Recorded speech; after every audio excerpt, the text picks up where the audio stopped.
பகவான் வரல, இவராக இறங்கினார். கிருஷ்ணா நீ வேணா இங்கே இரு, நான் போகிறேன்னார். அந்தனரை காப்பாற்றுறது மகா புண்ணியம்னு போனார். ஐயா வணக்கம். அவர் பாட்டுக்கு நிற்காமல் வளம் வந்துட்டு, ஐயா நான் தான் வணக்கம், என் பேர் அர்ஜுனர். அப்படியா, சரி இங்கே ஏன் வந்தேன்? அம்மா நீங்கள் ஏன் இந்த நெருப்பை வலம் வந்து கொண்டிருக்கிறீர்கள்? அப்பா எனக்கு ஒரே ஒரு பிள்ளை, 16 வயசு, அவனுடைய மனைவி நிறைமாத கர்ப்பிணி. அபிமன்யுனுடைய மனைவி நிறமாத கர்ப்பிணி உத்தரகுமாரத்தி. இன்னைக்கோ நாளைக்கோ பெத்துக்க போறா. விதிவசத்தால் என் பிள்ளை இறந்து விட்டான். எனக்கு கொல்லி போடுவான்னு நான் ஆசாசியாக இருந்தேன். கடைசியில் அவனுக்கு நான் கொல்லியிட்டு விட்டேன். அவன் இல்லாத இந்த உலகத்தில் நான் வாழ மாட்டேன். நானும் இப்பொழுது அவனுக்கு தீ மூட்டினேன். அதே தீயில் வளம் வந்து இறந்து விடலாம்னு நினைக்கிறேன். அப்பா அர்ஜுன பெருமான் சொன்னார், சிவசிவா ஐயா நீங்கள் கீதை கேட்டதில்லையா, வேதம் படித்ததில்லையா? இந்த ஒரு ஜென்மத்தில் வந்த மகனுக்காக அழுது நீங்கள் தற்கொலை செய்து கொண்டால் ஜென்ம ஜென்மாந்திரத்துக்கும் வர பிள்ளைக்காக யார் செய்வது? ஐயா இன்னொரு விஷயம், நீங்கள் வேதம் படித்தவர் தான், இருந்தாலும் நான் தெரிஞ்சதனால சொல்கிறேன், கீதை கேட்டதனால சொல்கிறேன். என்ன, தற்கொலை செய்து கொண்டால் மீண்டும் மனித பிறவி வராது. கை தட்டணும். இங்க அரிது அரிது மானடராய் பிறத்தல் அரிது, கூன் குருடு செவிடு பேடு நீங்கி பிறக்கக்கூடிய பாக்கியம் தற்கொலை செய்து கொண்டால் மீண்டும் மனித பிறவி வராது. ஏன் வராது? இறைவன் கொடுத்த ஆன்மாவை இறைவனே எடுக்கின்ற வரைக்கும் எவ்வளவு துன்பம் வந்தாலும் பொறுத்து கொண்டு போக வேண்டியது நம் கடன். இறைவன் தாங்கக்கூடிய வலிமையை தாய் என்று இறைவன் கிட்ட பிரார்த்திக்கணும். தற்கொலை செய்து கொண்டால் மீண்டும் மனித பிறவி வராது. அப்போனா என்ன அர்த்தம்? ஆடா மாடா கோழியா நாயா நரியா பேயா பிசாசா ஆன்மா முக்தி அடைகிற வரைக்கும் இதை கோலத்தில் தான் இருந்தாகணும். ஏன்? இறைவனை வணங்கக்கூடிய பாக்கியம் நமக்கு மீண்டும் கிடைக்காதுன்னு அர்த்தம். அதான் முக்கியமான அர்த்தம். அப்போன்னா என்ன செய்யக்கூடாது? எவ்வளவு துன்பம் வந்தாலும் ஆசையை குறைத்து கொள்ளணும். என்ன குறைக்கணும்? ஆசை கடலில் அகப்பட்டு அருளற்ற அந்தகன் கையில் போய் மாட்டிக்க கூடாதுன்றார் அபிராமி பட்டர். அது மாதிரி ஆசை என்று சொல்லக்கூடியதை துறந்தால் ஆண்டவனை தொட்டு விடலாம். இப்போ இவர் சொன்னார், ஐயா தற்கொலை செய்து கொண்டால் மனித பிறவி வராது. உங்கள் அந்தனர் தானே, உங்களுக்கு தெரியாதா? எல்லாம் தெரியுமானா என்னால் புத்திர பாசம் என்னால் தடுக்க முடியவில்லைன்னார். சரி, இதை கேட்ட அடுத்த வினாடி சொன்னார், அப்படியே சரி ஐயா, சொல்லுவது எல்லோருக்கும் எளிதான், ஆனால் சொல்லிய வண்ணம் செயல் இருக்கணும். நான் ஒருத்தருக்கு அட்வைஸ் பண்ணுறேன் பாருங்க, அது ரொம்ப ரொம்ப ஈஸி. ஒருத்தருக்கு அறிவுரை சொல்கிறேனே அது ரொம்ப ஈஸி. ஆனால் அது வகையில் என்னால் நிற்க முடியணுன்றவன் நடக்கிறேன் பாருங்க, அதுதான் ரொம்ப கஷ்டம். சர்க்கரை காஃபியில் போட்டுக்காதீங்கன்னு சொல்லலாம். சர்க்கரை காஃபி சர்க்கரை போடக்கூடாதுன்னு டாக்டர் சொல்கிறார். ஆனால் அப்படி டாக்டர் சொல்லுகிற பொழுது கேட்க தோணுது. ஆனால் மனசு என்ன தோணுது? சர்க்கரை போட்டு கொஞ்சம் காஃபி குடித்தா நல்லா இருக்கும்னு அந்த இடத்துல தோணுது இல்லையா? அப்போ தோணுதா இல்லையா? சொல்லுகிற பொழுது. ஆனால் டாக்டரே சொல்லுவார், எனக்கும் சுகர் தான், நானும் காத்தால மாத்திரை எடுக்கிறேன் தான், ஆனால் என்னால் காஃபி குடிக்கிறதா இருந்தால் சர்க்கரை இல்லாத காஃபி எல்லாம் குடிக்க முடியாது. அவரும் சர்க்கரையை போட்டு குடிச்சிட்டு எக்ஸ்ட்ரா ஒரு மாத்திரையை ஆமாம் போட்டுக்குவார். அப்படி தான் ஓடின்னு இருக்கு எல்லாம். திருப்பதி லட்டை முன்னாடி வச்சுட்டு, ஆமாம் நீ லட்டு சாப்பிடவே கூடாதுன்னா, அட போயா உயிரோட இருந்தால் பார்த்துக்கலாம், திருப்பதி லட்டை சாப்பிட்டுட்டே போகிறேன். அந்த மாதிரி தானே சொல்ல தோணும் இல்லையா?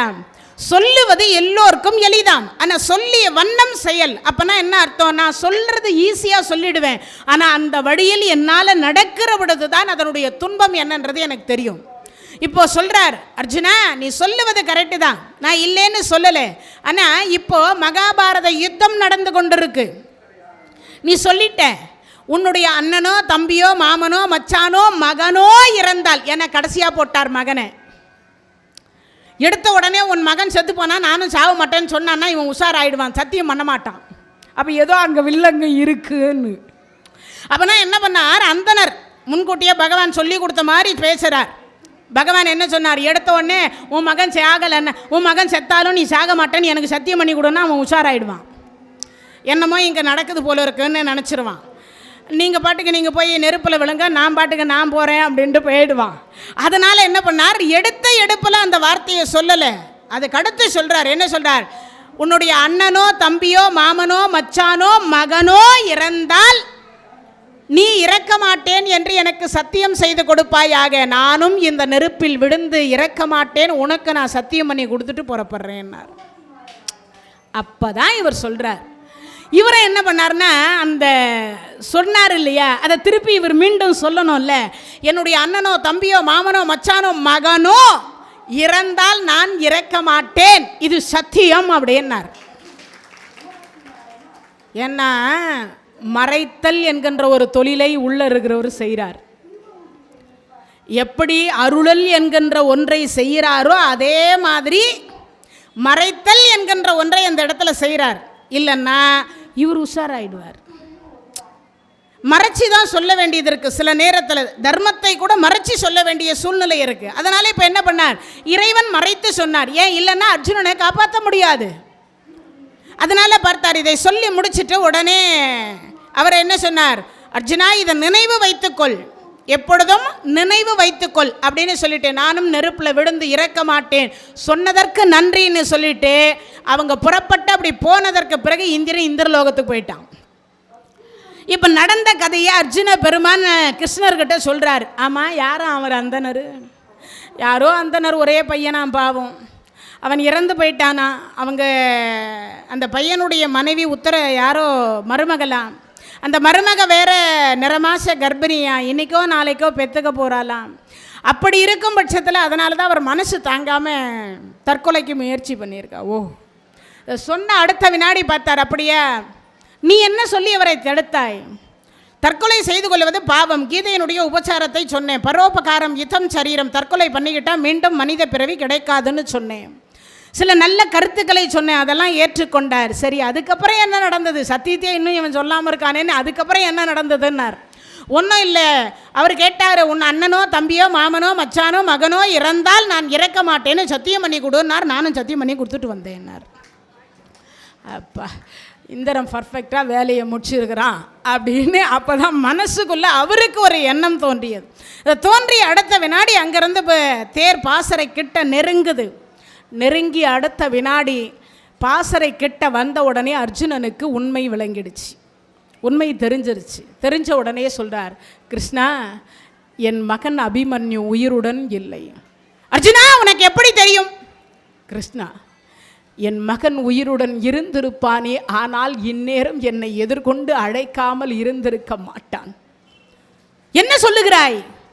கிருஷ்ணா, உலகத்தில் எல்லா பிள்ளைகளை காட்டிலும் என் பிள்ளை எப்படிப்பட்டவன் என்று ஒருவருக்கும் தெரியாது. எனக்கு மட்டுமே தெரியும். ஏன் உன் தங்கை சுபத்திரைக்கு கூட தெரியாது என்றார். என்ன அப்படி தெரியாது? கிருஷ்ணா, நான் முதலில் என் பிள்ளையை பார்க்க வேண்டும். அதெல்லாம் ஒன்றும் நடந்திருக்காது அர்ஜுனா, உள்ளே போய் பார்க்கலாம் வா. பாசறைக்கு உள்ளர நுழையிறாங்க. ஒரு பக்கம் தர்மராஜா, ஒரு பக்கம் பீமராஜா, ஒரு பக்கம் நகுல சகாதேவர்கள். அர்ஜுனனுக்கு பக்கத்தில் இருக்கக்கூடிய சிம்மாசனத்தில் அபிமன்யுவுக்கு சிம்மாசனம் இருக்கும். அந்த சிம்மாசனத்தில் நட்சத்திர குஞ்சு போன்று ஜொலிக்கக்கூடிய அவருடைய திருமகன் இல்லை. பார்த்த உடனே கேட்டார், அண்ணா, எங்கே அபிமன்யு? தர்மராஜாவால் சொல்ல முடியல. பீமசேனர் சொல்கிறார், அப்பா அர்ஜுனா, சக்கரயுகம் வகுத்தார்கள், உடைத்து கொண்டு பிள்ளை உள்ளே போனான். நான் அவனுக்கு உறுதுணையாக போவதற்கு முயற்சி செய்கிற பொழுது ஜெயத்ரதன் சிவமாலை கொன்றை மாலையை போட்டு விட்டான். என்னால் தாண்டி உள்ளே போக முடியவில்லை. பலமுறை யுத்தம் செய்தான். சக்கராயுகத்தை எடுத்துக்கொண்டு யுத்தம் செய்கிறது போல தலையில் சக்கரத்தை ஏற்றியும் யுத்தம் செய்தான். ஆனால் பலனில்லை. வலக்கரத்தை துண்டித்தார் குருநாதர் துரோணாச்சாரியார். இடக்கரத்தை துண்டித்தான் கர்ணன். மயங்கி இருக்கின்ற பொழுது ஜெயத்ரதன் கொன்று விட்டான். அண்ணா, தீமூட்டி கொடுங்கள். என் பிள்ளை இல்லாத உலகத்தில் நான் இருக்க விருப்பமில்லை. நெருப்பு முட்டி கொடுங்க, நான் இறக்கப் போகிறேன். பகவான் நினைவுபடுத்துகிறார் அந்தனருக்கு செய்து கொடுத்த சத்தியம்.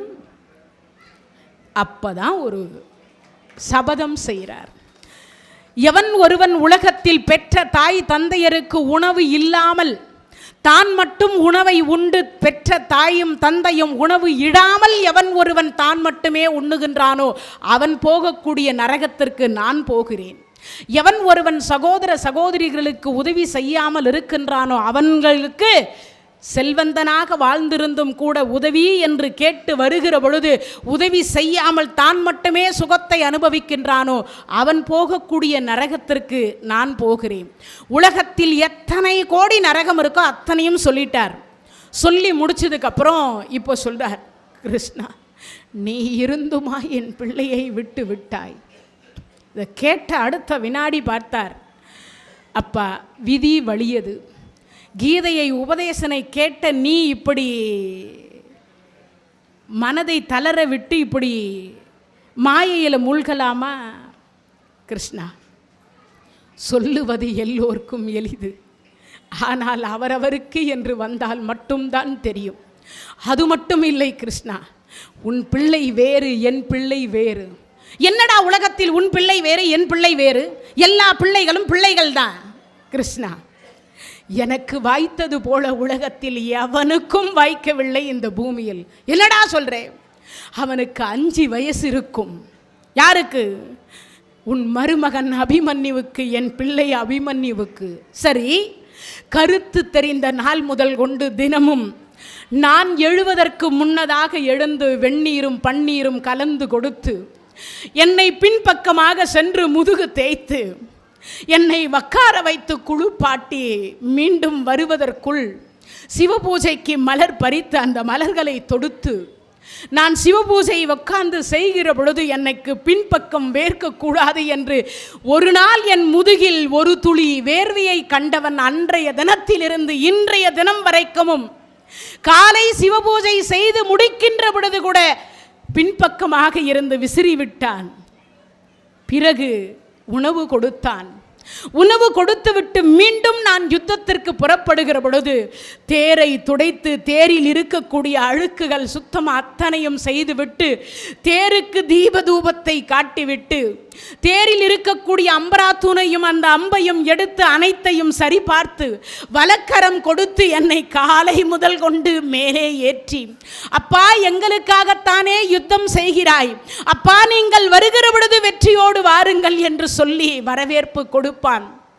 தினமும் இது எங்கள் இல்லத்தில் நடக்கக்கூடியது. நான் போருக்கு போய் திரும்பி வந்தால் நான் வந்தேன் என்று சொன்ன உடனே எனக்கு திரௌபதியோ சுபத்திரையோ என் நெற்றியில் வெற்றி திலகத்தை, அவனுக்கு கருத்து தெரிந்த நாள் முதல் கொண்டு வெற்றி திலகத்தை பெண்கள் தான் நெற்றியில் வைக்க வேண்டும். ஆனால் அவன் இன்னைய தினம் வரைக்கும் அவர்கள் இருவரையும் என் நெற்றியில் வைக்கக்கூடிய திலகம் அபிமன்யு கரத்தினால் வைக்கப்படக்கூடிய திலகம். அம்மா நான் தான் என் தந்தைக்கு வெற்றி திலகம் இடுவேன் என்று நெற்றியில் வெற்றி திலகத்தை இட்டு வெந்நீரும் பன்னீரும் கலந்து கொடுத்து முதுகு தேய்த்து விட்டு பிறகு எனக்கு சிவபூஜை, நான் மாலை சிவபூஜையை முடித்து பின்பக்கம் விசிறி விட்டு மீண்டும் எனக்கு உணவு கொடுத்து கடைசியாக நான் வந்து பள்ளி அறையில் படுக்கின்ற பொழுது என் காலை அமைக்கி விட்டான். கிருஷ்ணா நேற்றைய தினமும் இது நடந்தது கிருஷ்ணா. இப்பொழுது இருக்கக்கூடிய பிள்ளைகள் காலையா பிடிக்கிறார்கள், கழுத்தை அல்லவா பிடிக்கிறார்கள் கிருஷ்ணா. அப்படிப்பட்ட ஒரு உத்தமமான பிள்ளையை பெறுவதற்கு நான் என்ன பாக்கியம் செய்தேனோ கிருஷ்ணா. அவன் பிள்ளையை எடுத்து என் கையில் ஏந்துவதை அவன் பார்க்க வேண்டும் என்று நான் கனவு கண்டிருந்தேன். அப்பா உங்களை போன்றே எனக்கும் வீர திருமகன் பிறக்க வேண்டும் என்று சொன்னான். காலை அமுக்குகிற பொழுது ஒரு வார்த்தை சொன்னேன், அப்பா நிறமாத கர்ப்பிணி உத்தர குமாரத்தி, அவளுக்கு இப்போவோ அப்போவோ வழி வரலாம், கணவன் பக்கத்தில் இருக்க வேண்டும் என்றுதான் எல்லா பெண்களும் ஆசைப்படுவார்கள். அதனால நீ உத்தரகுமாரத்திக்கு பக்கத்தில் செல் என்று சொன்ன பொழுது அப்பா 1000 மனைவி வருவாள், அப்பா வருவாரா என்று ஒரு கேள்வியை கேட்டான் நேற்றைய தினத்தில். அப்படிப்பட்ட பிள்ளை இன்றைய தினத்தில் உயிருடன் இல்லை கிருஷ்ணா. என் கையில் காண்டீபம் இருந்து என் பிள்ளை உயிரை காப்பாற்ற முடியவில்லை. அபிமன்யு என்று சொல்லக்கூடிய என் பிள்ளை உயிருடன் இல்லை. அந்த உடம்பை எடுத்து வாரி அணைத்து ஒரு வார்த்தை சொன்னார், 7 கடலுக்கு அப்பால் இருந்தாலும் அப்பா என்று என்னை அழைத்திருப்பாய், ஆனால் நான் சரகூடம் கட்டி உன்னை காப்பாற்றி இருப்பேனடா. ஆபத்துக்கு அப்பாவை அழைக்க வேண்டாம் என்று வீர மரணம் அடைந்து விட்டாயோ. உன் இந்திரன் இந்திராணி என்று சொல்லக்கூடிய பாட்டன் இருவரும் பாட்டியும் சேர்ந்து உன்னை அந்த சொர்க்கத்திற்கு அழைத்து சென்றார்களோ, அதனால் இந்த அப்பாவை மறந்து விட்டாயா அபிமன்யு என்று சொல்லி அழுது அழுது அழுது மூச்சித்து போன ஒரு இடம் இந்த குருச்சேத்திரம். உலகத்தில் புத்திர சோகம் அப்படின்னு சொல்லக்கூடியது எவ்வளவு பெரிய சோகம் என்பதை இந்த குருச்சேத்திரம் அந்த இடத்துல அப்படியே நிகழ்த்தி காட்டியது. அர்ஜுன பெருமானுடைய சமாதானம் எப்படி படுத்துவதுன்னு தெரியல. கிருஷ்ணருக்கு இப்படியும் அந்த பிள்ளை செய்திருக்கிறானா, இன்னைய வரைக்கும் எனக்கு இது தெரியாதுன்றார். என் பிள்ளைகள் ஒரு நாளும் எனக்கு இப்படி தொண்டு செய்ததில்லை என்றார். அப்போ அந்த மாதிரி ஒரு பிள்ளையை பெறறதுக்கு அர்ஜுனர் எவ்வளவு தவம் பண்ணியிருக்கணும்னு யோசிக்கணும். அப்பதான் கிருஷ்ணர் சொன்னார், யாரெல்லாம் என்னுடைய மருமகனுடைய மோட்ச கதையை கேட்கிறார்களோ அத்தனை பேருக்கும் அவர்களுடைய வம்சாவளியில் ஒரு அபிமன்யு பிறக்க வேண்டும் என்று நான் உனக்கு வரம் தரேன். இந்த கதை கேட்டால் என்ன கிடைக்குமா?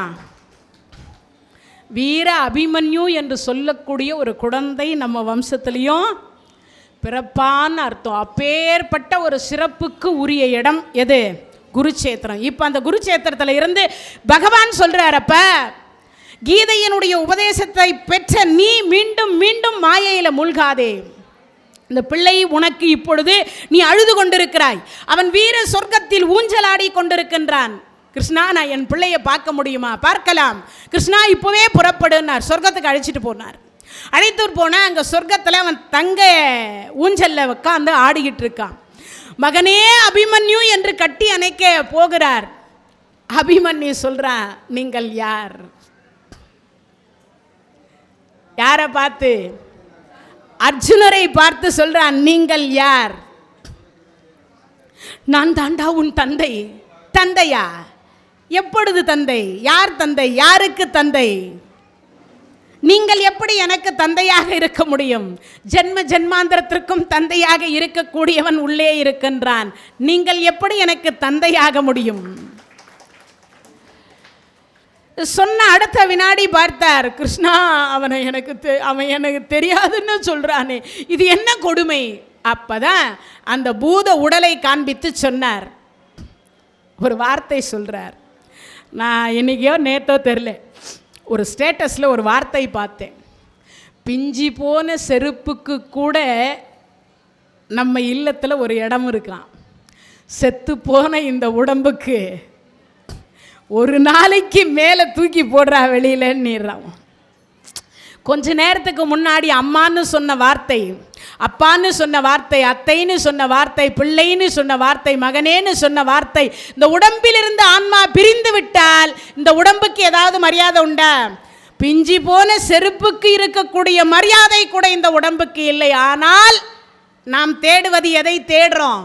இந்த உடம்பினுடைய சுகத்தை தான் உலகத்தில் இருக்கக்கூடிய அனைவரும் தேடுறோம். உலகத்தில் இருக்கிற அத்தனை பேரும் எதை தேடுறோம்? இந்த உடம்பினுடைய சுகம் தானே தேடுறோம். ஆன்மாவினுடைய சுகம் யாராவது தேடுறோமா? நீங்கள் அப்படியெல்லாம் சொல்லக்கூடாது. இப்போ ஆன்மாவினுடைய சுகம் தான் நீங்கள் அத்தனை பேரும் தேடிக்கொண்டிருக்கிறீர்கள்.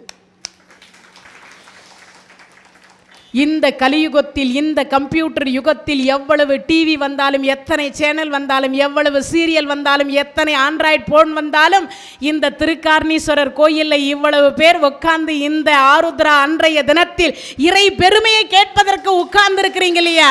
அதனால் இன்னும் எத்தனை யுகம் வந்தாலும் நிச்சயமாக ஆன்மாவினுடைய சுகம் கிடைத்தே தீரும். இதான் நிஜம். என்ன, எங்கே போனாலும் நம்ம எங்கிருந்து வரணும்?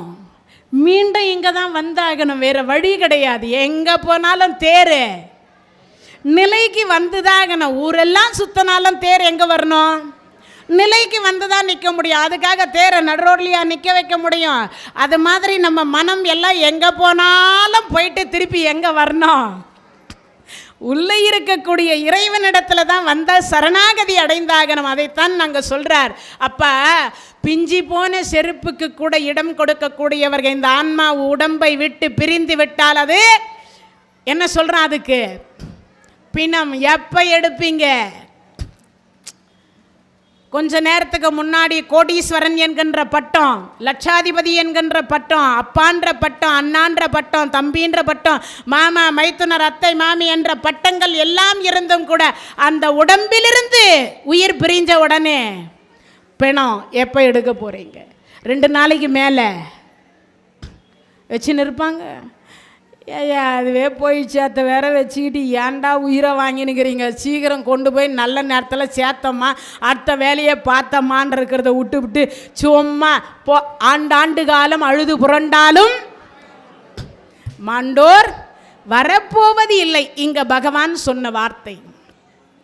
அந்த உடம்பை பார்த்து சொன்னார், அப்ப அந்த உடம்பு மட்டும்தான் உனக்கு சொந்தம், ஆன்மா சொந்தம் இல்லை. அது வேறொரு உடம்புக்குள், வேறொரு பெயரோடு, வேறொரு ஊரில், வேறொருவருக்கு பிள்ளையாக போய் இந்நேரம் எங்கே அங்கே பிறந்திருக்குமோ அது செய்த புண்ணியத்தின் பலனாக, இல்லையா?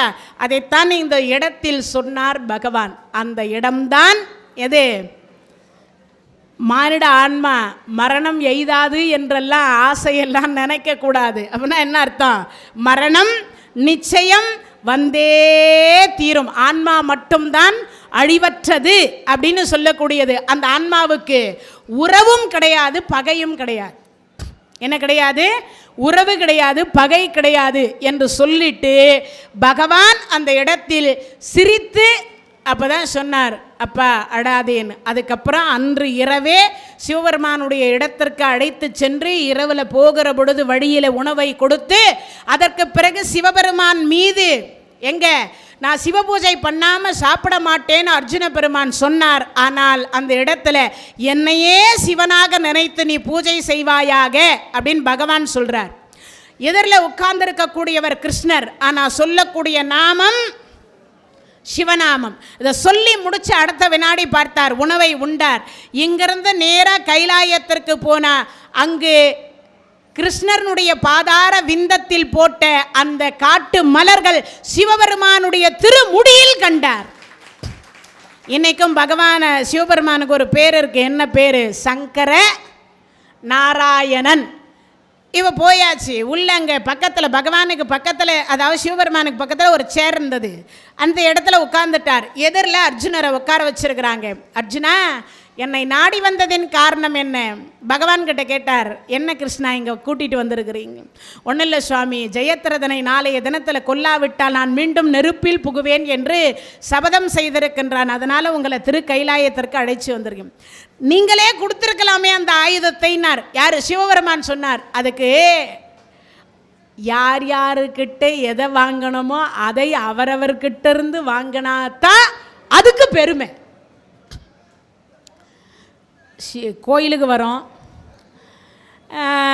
சிவாச்சாரியார் இல்லை, நாமே விபூதி எடுத்து அப்படி நெத்தியில் வச்சோம்னா அதுக்கு பலன் உண்டா? பலன் இருக்கு, இறை பிரசாதம் அது உண்டு.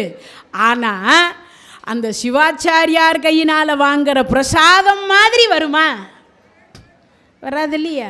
நாமே அது விபூதி அவர் கொடுத்தாதான் வச்சுக்கணுமா? இல்லையே, நம்மளுக்கு விரல இருக்கு, அது விபூதி தானே, எடுத்து நம்மளே வச்சுக்கலாமா? அவரவர் கையில் ஒரு பழமொழி சொல்லுவீங்களே, கடவுள் வரம் கொடுத்தாலும் அதே தான். யார் கொடுக்கணும்? பூசாரி வரம் கொடுக்கணும்.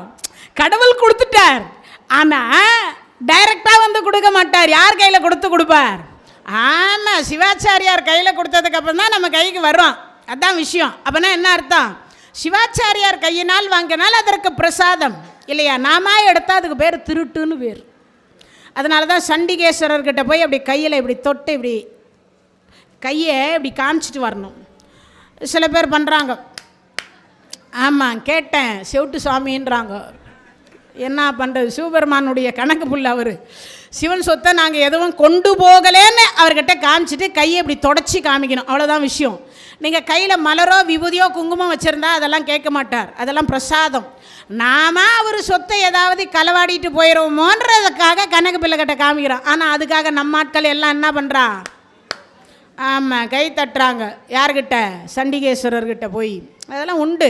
இப்போது இறைவனுடைய கருணையினால் அங்கே சங்கர நாராயணர், இந்த திருமுடியில் பார்த்த உடனே பார்த்தார், இது என்ன நாம போட்ட அர்ச்சனை மலர் இங்கே வந்திருக்குதே, என்ன அர்ஜுனா அதிசயமாக பார்க்கிறாய்? சிவபெருமான் கேட்டார். இல்லை சுவாமி, காற்றில் அவர் பாதத்தில் போட்ட மலர் உங்கள் திருமுடியில் இருக்கே. அப்படியா? எங்கள் 2 பேரையும் ஒன்றா உத்துப்பார். பாதி சங்கரர் தெரிஞ்சார், பாதி நாராயணர் தெரிஞ்சார். அவர் தான் சங்கர நாராயணர். இந்த காட்சியை பார்த்த ஒரே ஒருத்தர் யாரான்னா அர்ஜுனருக்கு மட்டும்தான் அந்த வாய்ப்பு கிடைச்சது. அவ்வளோ தவம் பண்ணுகிறார். அப்போ தான் சிவபெருமான் சொன்னார், கிருஷ்ணருடைய ஆலயத்தில், ராமபெருமான் ஆலயத்தில், ஆஞ்சநேயனுடைய ஆலயத்தில், வைணவ ஆலயத்தில் போய் சிவாய நம என்று சொல்லி என் பெயரை சொல்லி வணங்கினால் நான் அங்கு சிவனாக காட்சி கொடுப்பேன். சிவாலயத்திற்கு வந்து நாராயணா, கோவிந்தா, கிருஷ்ணா, முகுந்தா என்று சொல்லி அந்த கிருஷ்ணனுடைய பெயரை சொல்லி என் ஆலயத்தில் வணங்கினால் நான் அங்கு நாராயணனாக காட்சி கொடுப்பேன். எங்கள் இருவருக்குள்ளும் பேதம் இல்லை. அதனால்தான் நீங்க உண்ணக்கூடிய உணவில் அரிசி என்று பெயரை வைத்தேன் அப்படின்னு சொன்னார். நம்ம சாப்பிட்ற சாப்பாட்டுக்கு பேர் என்னது? ஆமாம், அரிசி. அரிசி அப்படின்னா என்ன அர்த்தம்? அரிசி அப்படின்னா அரியும் சிவனும் ஒன்றா சேர்ந்தது. அந்த சோறாக அரிசியாக இருக்கக்கூடியதை ஜீரணம் செய்யணும்னா அரி என்று சொல்லக்கூடியவர் கொடுக்கக்கூடிய உணவை சிவன் என்று சொல்லக்கூடியவர் தான் சூடுனால ஜீரணம் செய்கிறார் அப்படிங்கிறத அர்த்தம். நம்ம ஆட்கள் எவ்வளவு ஆராய்ச்சி பண்ணி நம்ம மூதாதையர்கள், ஆமாம், அண்ணா யூனிவர்சிட்டியில் 50 பட்டம் வாங்கியிருந்தா கூட இந்த மாதிரி பேர் வைக்க முடியாது. உண்மையா இல்லையா? அப்படி பேர் வச்சுருக்காங்கன்னா நம்ம மூதாதையர்கள் எவ்வளவு ஆமாம் எவ்வளவு பிரில்லியண்ட்டானவங்கன்னு யோசிக்கணும். அப்பேற்பட்ட ஒன்று. இந்த காட்சியை பார்த்துட்டு அங்கேருந்து ஒரு ஆகாச கங்கையில் குளிச்சு முடித்தார். ஒரு நாகம் என்று சொல்லக்கூடியது வந்து அங்கே ஒரு ஆயுதத்தை கொடுத்தது. அந்த ஆயுதத்தை கொண்டு வந்துதான் 14வது நாள் யுத்தம் என்று சொல்லக்கூடியதை செய்து அந்த ஜெயத்ரதனை இரவை இரவாக ஆற்றி திருப்பி மறுபடியும் பகலாக மாற்றினார். பட்டப்பகல் வட்டத்திகிரி இரவாக முத்தை தருவத்தி திருநகை அத்திக்கிரை சத்திச்சரவண முத்திக்கொரு வித்து குருவரை என ஓதும். அதில் வரக்கூடிய பட்டப்பகல் வட்டத்திகிரி இரவாக அப்படின்னு சொல்லுவார் இல்லையா? அருணகிரி பெருமான் ராமாயணத்தையும் பாரதத்தையும் ஒரே பாட்டில் திருப்புகழில் முதல் பாட்டிலேயே நமக்கு வைத்து கொடுத்த ஒரே பெருமான் அருணகிரிநாதர். அப்பேற்பட்டது முதல் திருப்புகழ்லையே, அதுவும் 10 தலை தத்தை கனையோடு ராவண வதத்தை இங்கே சொல்லிட்டார். பட்டப்பகல் வட்டத்திகிரி இரவாக அப்படின்னா என்ன அர்த்தம்? 14வது நாள் யுத்தத்தின் பொழுது மாரளவு இருக்கக்கூடிய சூரியனை போய் சக்கரமே நீ மறைத்து கொள்ளுன்னார். இவர் நெருப்பை மூட்டி வலம் வருகிற பொழுது கல்யாண பொண்ணும் கல்யாண மாப்பிளையும் மனமேடைய வலம் வர மாதிரி வலம் வந்தாராம் தேரில் ஏறி. அப்படி வலம் வரும்போது சீக்கிரமா போனார். ஏன்டா சாகரத்துக்கு இவ்வளவு அவசரம்? இன்னும் எங்கேயோ இருக்கிறவனை கூட்டு வந்து கண்ணு முன்னாடி நிறுத்தாமல் இருக்கிறான். அப்புறம் சகுனி சொன்னான், எங்கடா அந்த ஜெயத்ரதன்னு துரியோதனங்கிட்ட கேட்டால், மாமா நான் தான் நிலைவரவையில் மறைச்சி வச்சிருக்கேன்னா. சீக்கிரமா அவனை கூட்டு வந்து இங்கே நிறுத்து, அர்ஜுனன் தான் சாக போறானே. சாகர காட்சியை ஜெயத்ரதன் பார்த்தா எவ்வளவு மன மகிழ்ச்சியாக இருப்பான்னா. எங்கேயோ இருந்தவனை கூட்டு வந்து முன்னாடி நிற்க வச்சாங்க. நிற்க வச்ச உடனே இப்போ இந்த இடத்துல ரொம்ப ரொம்ப அற்புதமான ஒன்று. இந்த இடத்துல கொண்டு வந்தால் நிற்க வச்சுட்டு அங்கே 2வது சுற்று வலம் வந்தாச்சு. 3வது ரவுண்டு வந்தால் நெருப்பில் விடணும் அர்ஜுன பெருமான். ஸ்லோவாக வரார். யார்? பகவான் தேர்லையே. அப்படி வலம் வருகிற பொழுது பகவான் ஏற்கனவே சொல்லிட்டார், டே அந்த ஜெயத்ரதனுக்கு என்ன பானம் பூட்டுவியோ அதை அப்படியே பூட்டு. கிருஷ்ணா, சாக போகிறவனை இவ்வளவு கொடுமைப்படுத்தணுமா? நீ சொன்னதை செய்டா. இனி எந்த ஜென்மத்தில் நான் உனக்கு பார்த்தனுக்கு சாரதியாக இருக்க போகிறேன். நீ எப்போ அர்ஜுனனா பிறக்க போகிறேன். இதுவே கடைசி, இன்றைக்கே கடைசி இல்லையா? அதனால் நீ பானம் போட்ட மாதிரியே வா, உன்னை நான் பார்த்துக்கினே வரேன். இப்படி பானம் போட்ட மாதிரியே அந்த 3வது ரவுண்டு வரலான்ற பொழுது ஜெயத்ரதனை கூப்பிட்டு வந்து அங்கே நிற்க வச்சாங்க. இப்போ பகவான் சொல்கிறார், அர்ஜுனா, என் மருமகனை கொன்றவன், உன் மகனை கொன்றவன் அந்த ஜெயத்ரதன் நேரில் நிற்கிறான், பானம் போடுறான்னார். நாம தான் என்ன பண்ணியிருப்போம்? அடுத்த வினாடி பானம் போட்டிருப்போமா? ஆனால் அர்ஜுனர் சொன்னார், கிருஷ்ணா, என் பிள்ளையை வேண்டுமானால் அவர்கள் அதர்ம வழியில் மயங்கி இருக்கின்ற பொழுது கதாயுதத்தால் அடித்து அவன் உயிரை பிரிய வைத்திருக்கலாம். ஆனால் 6 மணிக்கு மேலே சூரியன் அஸ்தமித்த பிறகு நான் யுத்தம் செய்ய மாட்டேன். யுத்த தர்மத்திற்கு மாறாக நான் ஒரு நாளும் படையிடேன். நான் நரகம் போனாலும் போவேன், நரகம் போனாலும் போவேன், எக்காரணத்தை கொண்டும் யுத்தம் செய்ய மாட்டேன்னார். அதை சொன்ன அடுத்த வினாடி பார்த்தார், ஒருவேளை சூரியன் இருந்தால் பானம் போடுவியான்னார். மயிரளவு இருந்தாலும் அவன் உயிரை வாங்கிடுவேன்னார். சக்கரமே நீ விலகுன்னார். அடுத்த வினாடி மாறளவு இருக்கு சூரியன் போடுறான்னு வில்ல ஏற்கனவே தான் பானம் வளைச்சி தானே வச்சுக்கிறார். போட்ட அர்ஜுனா அபயம் அபயம் அபயம்னார். என்ன கிருஷ்ணான்னார். அடே அவங்க அப்பா ஒருத்தன் இருக்காண்டா, அவனையும் இப்போ போட்டு தள்ள வேண்டியதாக இருக்குது. என்ன கிருஷ்ணானார். ஒன்றும் இல்லை, இந்த ஜெயத்ரதன் தலை கீழே விழாமல் ஃபுட்பாலில் அடிக்கிற மாதிரியே எட்டி எட்டி எட்டி எட்டி பானத்தினால அந்த சமந்தக பஞ்சக மடுவில் போய் அவங்க அப்பா உட்காந்து கழுத்தளவு தண்ணீரில் உட்காந்து, என் மகன் தலையை எவன் கீழே தள்ளுவானோ அவன் தலை சுக்குநூறா வெடிக்கணும், என் மகன் தலையை எவன் கீழே தள்ளுவானோ அவன் தலை சுக்குநூறா வெடிக்கணும், என் மகன் தலையை எவன் கீழே தள்ளுவானோ அவன் தலை சுக்குநூறா வெடிக்கணும்னு விருத்த சத்திரேன்னு அவங்க அப்பங்காரன் தவம் பண்ணுகிறான். அவன் கையில் கொண்டு போய் இந்த தலையை தள்ளு. அவன் கண்ணை மூடிட்டு இருக்கான். இப்படி உட்காந்து கண்ணை மூடிட்டு இருக்கும் போது மேலே ஆகாசத்துலேருந்து பொத்துன்னு வந்து தலை விழுந்து என்னமோ விழுந்ததுன்னு கீழே விட்டான். என் மகன் தலையை எவன் கீழே தள்ளுவானோ அவன் தலை சுக்குநூறா வெடிக்கணும் அப்படின்றதான் இவன் வேண்டுதலே. இப்போ தலையை விட்டது யாரு? அப்பங்காரன். இவன் தலையும் போச்சு, அவன் தலையும் போச்சு. தென்னை மரத்தில் தேள் கொட்டினா பனை மரத்தில் நெறி கட்டிக்கிச்சு. அதை தான் கேட்டான் துரியோதனை. மாமா பொழுது எப்படி போனது, திரும்ப எப்படி வந்தது மாமா, இதெல்லாம் நடந்தது. இது எல்லாமே நடந்த இடம் எது? குருச்சேத்திரம். இப்படி சுவாரஸ்யமாக எவ்வளவு கதை சொல்லலாம் அந்த குருச்சேத்திரத்தில். இப்படி சுவாரஸ்யமாக எவ்வளவு கதை வேண்டுமானாலும் சொல்லலாம். அப்போ பாரத போர் யுத்தம் முடிந்தது. தேரோட்டி என்று சொல்லக்கூடிய தேரை ஓட்டக்கூடிய தேரோட்டி பகவானுக்கு தேரோட்டி அவர் கேட்குறார், கிருஷ்ணா என்னென்னமோ பண்ணி மகாபாரத யுத்தத்தை முடிச்சிட்டீங்க, ஆனால் உங்ககிட்ட சில கேள்வி எனக்கு கேட்கணுன்னார். என்னன்னார்? திரிகாலமும் உணர்ந்த தாங்கள் சூதாடுவது குற்றம் என்று அறிந்த பின்னும் தருமரை சூதாடத்தை ஏன் தடுக்கலை? ஒரு கேள்வி அங்கே வந்துச்சு. கேட்ட அடுத்த வினாடி சொன்னார், அப்போ அதுக்கு தானே அறிவு கொடுத்துருக்குறேன். என்ன கொடுத்துக்கிறேன்? அறிவு கொடுத்துருக்குறேன். சரி, அறிவு கொடுத்தேன். தருமர் வேதம் படித்தவர் தானே? ஆமாம். எல்லாவற்றையும் அறிந்தவர் தானே? ஆமாம், அறிஞ்சவர் தானே. அப்போ அறிந்தவர் ஏன் ஆண்டவனை துணைக்கு கூப்பிடல? சந்தர்ப்ப சூழ்நிலை. இப்போ மேல் அதிகாரி, யாரும் தப்பாக நினைக்கக்கூடாது, மேல் அதிகாரி லஞ்சம் வாங்குறவர், கீழே இருக்கிறவருக்கு லஞ்சம்னாவே பிடிக்காது.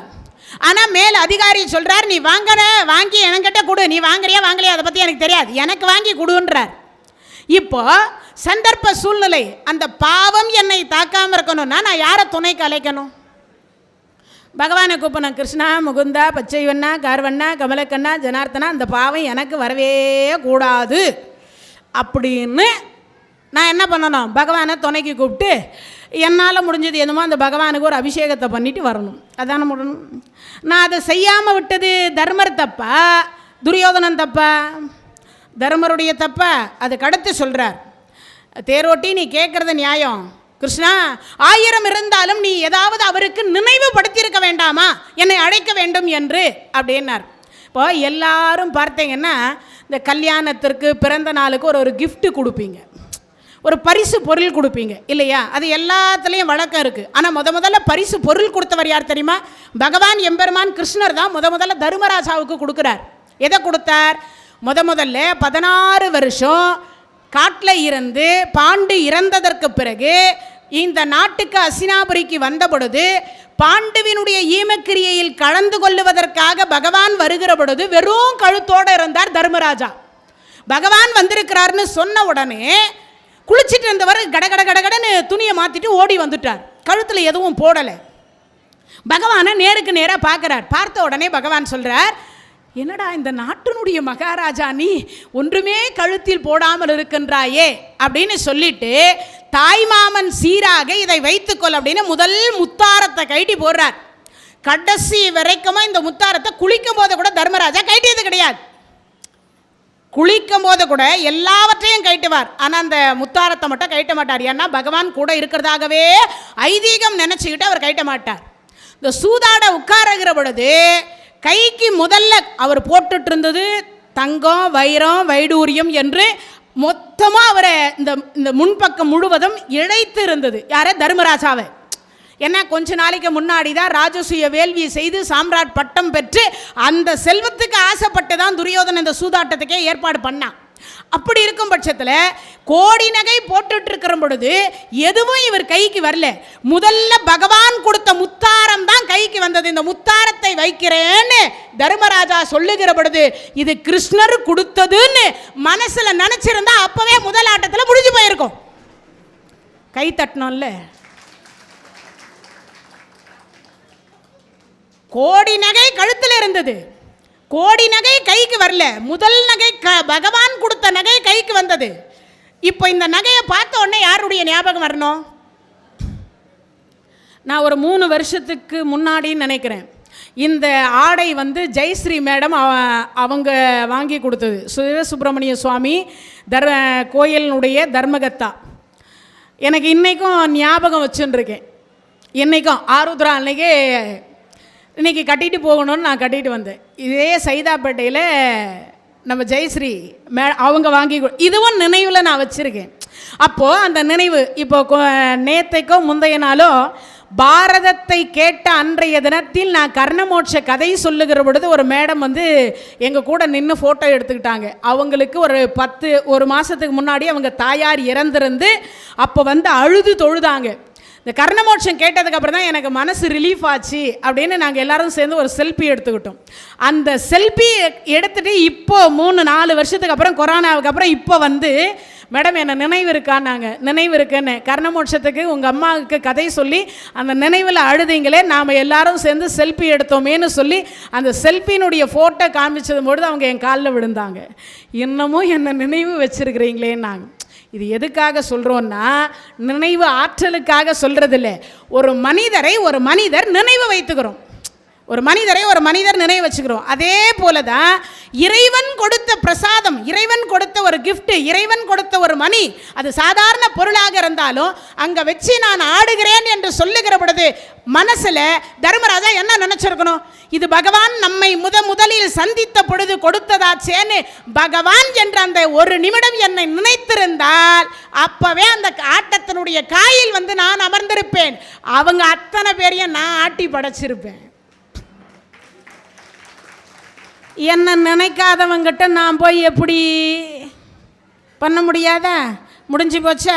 அதுக்கு தேரோட்டி சொன்னார், இது பரவாயில்ல கிருஷ்ணா, சரி இன்னொன்றையும் சொல்கிறேன் தேரோட்டி கேட்டுக்கோன்னார். என்னன்னார்? ஒன்றும் இல்லை, எனக்கு பதில் எங்கள் மாமா ஆடுவாருன்னு துரியோதனன் சொன்னானே, எனக்கு பதில் எங்கள் மாமா ஆடுவாருன்னு துரியோதனன் சொன்னானே, அந்த நேரத்தில் எனக்கும் ஒரு மாமன் இருக்காண்டா, என் பகவான் கிருஷ்ணன்னு என்னை உட்கார வச்சிருந்தேனா அவங்க அத்தனை பேரையும் நான் ஒரு ஆட்டியிருப்பேன்ல. சரி கிருஷ்ணா, இதாவது பரவாயில்ல, இவங்க பண்ணது தப்பு, தண்டனை கொடுத்த சரி, ஆனால் திரௌபதி எந்த தவறுமே செய்யவில்லையே, இவங்க 5 பேருக்கு மனைவியானதை தவிர அவ என்ன குற்றம் செய்தாள், அவளை எதுக்காக கொண்டு பகலில் நிறுத்தினாய்? அது முன்வினை கர்மா, அது ஏதோ ஒரு கர்மா. விதியை வெல்பவர் ஒருவரும் இல்லை, சிவபெருமான் ஒருவரை தவிர வேற யாராலையும் வெல்ல முடியாது. இவருக்கு மனைவியாக வாய்த்ததனால் அங்கே வரணும். இன்னொன்று, ராஜசூய வேள்விக்கு முன்னாடி அங்கே அபிஷேகம் நடந்து எங்க நீ இந்திர பிரசத்தில் இந்திரனை வச்சு நீங்கள் மண்டபம் கட்டினீங்க. அந்த கிரகப்பிரவேசத்துக்கு அவர்கள் வந்திருந்தாங்க. அப்படி வந்து கொண்டிருக்கின்ற பொழுது அது மாய மண்டபம். முதல்ல ஒரு தொட்டியில் தண்ணியே இருக்காது, அடுத்து ஒரு தொட்டியில் தண்ணி இருக்கும். இந்த துரியோதனை என்ன பண்ணான், தண்ணி இருக்குதுன்னு நினச்சி வேட்டியை தூக்கிட்டு கட்டிட்டான். அதில் நடந்து போனால் அதில் தண்ணியே இல்லை. அடுத்த தொட்டியில் நிஜமாகவே தண்ணி இருக்குது. இது தண்ணி இல்லைன்னு நினச்சி அவன் வேட்டியை கீழே விட்டுட்டான். அந்த வேட்டி சிக்கி இடறி கால் இடறி அவன் தண்ணியில் விழுந்தான். 7வது மாடியில் இருந்த திரௌபதி என்னன்னு சொல்லியிருக்கணும்? பார்த்து போங்கன்னு சொல்லியிருக்கணும், இல்லை அமைதியாவது இருந்திருக்கணும். இவங்க அப்பாவுக்கு தான் கண்ணு தெரியலன்னு நினச்சேன், இவருக்குமா கண்ணு தெரியல. அதோட நிறுத்தி இருந்தாலாவது பரவாயில்ல, கையை தட்டி ஒரு சிரிப்பு சிரிச்சிட்டான். அவன் சிரிச்சதை பார்த்து பீமச்சந்தர் சிரிச்சார். பீமச்சந்தர் சிரிச்சதை பார்த்து அங்கே இருக்கிற அத்தனை பேரும் சிரிச்சிட்டாங்க. முன்வினைக்கு இவ்வினையா, பொம்பளை சிரிச்சா போச்சு, அதனால தான் வந்தது இந்த வினயமே. இல்லைன்னா திரௌபதியை கொண்டு வந்து அங்கே சபையில் நிற்க வைக்கணும்னு அவசியம் இல்லை. அதனால தான் பெண்களுக்கு என்ன அடக்கம் வேணும், நான் அடக்கம் வேண்டும் என்று சொல்லக்கூடியது அதுதான் காரணமே. ஏன்னா தீயினால் சுட்ட பொன் ஆறாது, நாவினால் சுட்ட வடு. இந்த நாக்கால ஒரு வார்த்தை சொன்னால் அது எந்த ஜென்மத்திலையுமே நம்மால் மறக்க முடியாது. அவங்கள பார்க்குற போதெல்லாம் அது நினைவுக்கு வந்துக்கிட்டே இருக்கும் இல்லையா, அதனால தான் அதை சொன்னார். சரி, இப்போ அது முடிஞ்ச உடனே சொல்கிறார், சரி ஏன் அவளுக்கு முதல்லையே காட்சி கொடுத்து அவள் மானத்தை முதல்லையே அவன் இழுக்கிறதுக்கு முன்கூட்டியே நீ புடவை கொடுத்துருக்கலாமே. அவள் எங்கே என்னை கூப்பிட்டா? அவள் பாட்டுக்கு என்னமோ அவளுக்கு ஸ்ட்ரென்த் இருக்குது, பலம் இருக்குன்னு 2 கையும் இப்படி கட்டி பிடிச்சிக்கிட்டா. கடைசியில் அவன் பாட்டுக்கு உருவிக்கிட்டே இருந்தான். அவளால் தாங்க முடியாத பொழுது ஒரு கையை தான் மேலே தூக்குனா. அப்பயும் சொல்கிறா கிருஷ்ணா முகுந்தா, கிருஷ்ணா முகுந்தா, ஹரிகரி ஸ்ரீகரி முரகரின்னா. அப்பயும் பார்த்தேன், அப்போனா என்ன அர்த்தம், அவளாலேயே காப்பாற்றிக்க முடியும்னா அவள் ஒரு கையை இங்கே பிடிச்சின்னு இருக்கா. 2 கையும் தூக்கினா தானே நான் கூப்பிட முடியும். கடைசியாக என்ன பண்ணா, 2 கையும் மேலே தூக்கி கோவிந்தா ஸ்ரீகரி முரகரி நரகரி என்று கிருஷ்ணா பச்சை வண்ணா கார்வண்ணா கமலக்கண்ணா ஜனார்த்தனா என்று என் பெயரை சொன்னதற்கு பிறகுதான் நான் அங்கே காட்சி கொடுத்தேன். அப்போ கூட யாருக்கும் காட்சி கொடுக்கல, அவளுக்கு மட்டும்தான் காட்சி கொடுத்தேன் இல்லையா. அப்போ ஒரு ஆணை கூப்பிட்டது ஆதிமூலம்னு ஓடலையா, சிவபெருமான் கூப்பிட்டார் ஓடலையா. யார் கூப்பிட்டாலும் நான் போவேன், யார் கூப்பிட்டாலும் நான் போவேன். அதனால் அழைத்தால் வருவேன். அழைக்காமல் விட்டது யாருடைய தவறு? மனிதர்களுடைய தவறு அப்படின்னு சொன்னார். இது அத்தனையும் நடந்த இடம் எது? குரு சேத்திரம். டெல்லியிலிருந்து 160 கிலோமீட்டர் தொலைவில் உள்ளது குருச்சேத்திரம். இன்னும் குருச்சேத்திரம் இதோடு இன்றோடு நிறைவடைந்து நாளைய தினத்தில் நம் சிறப்புக்கு உரிய சிவபெருமானுக்குரிய தலமாக விளங்கக்கூடிய முதல் சபை, ரத்தின சபை திருவலங்காடு. எந்த காடு? 24வது தலம் என்று சொல்லக்கூடிய திரு ஆலங்காடு என்று சொல்லக்கூடிய மகா காளி பீடம், வண்டார் குழலி என்று சொல்லக்கூடிய நம்ம ஸ்டேட்டில் இருக்கக்கூடிய 24வது தலத்தை நாளைய தினத்தில் பார்ப்போம் என்று கூறி இவ்வளவு நேரம் இந்த நிகழ்ச்சியை கேட்டுக்கொண்டிருந்த அனைத்து அடியார் பெருமக்களுக்கும் எல்லாம் வல்ல இறைவன் எல்லா நலங்களும் வளங்களும் தந்திரள வேண்டும். நோயற்ற வாழ்வே குறைவற்ற செல்வம், அதனால் நோயற்ற வாழ்வும் குறைவற்ற செல்வத்தை பெற வேண்டும் என்று சொல்லி கேட்டுக்கொண்டு, அதே போல நம்ம நாகராஜன் ஐயா அவர்களுக்கும் ஒரு நிமிஷம் அந்த சிவநாமத்தை சொல்லி, மற்றும் உங்களுடைய உறவினர்கள் யார் இருந்தாலும் அந்த சிவநாமத்தை சொல்லி ஒரு நிமிடம் இன்றைய தினத்தில் ஆருத்ரா தரிசனம் என்று சொல்லக்கூடிய சிறப்புக்கு உரியது.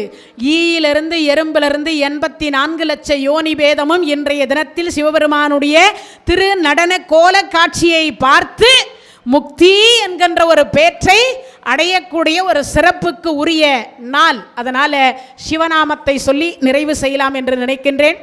ஓம் நமச்சிவாய,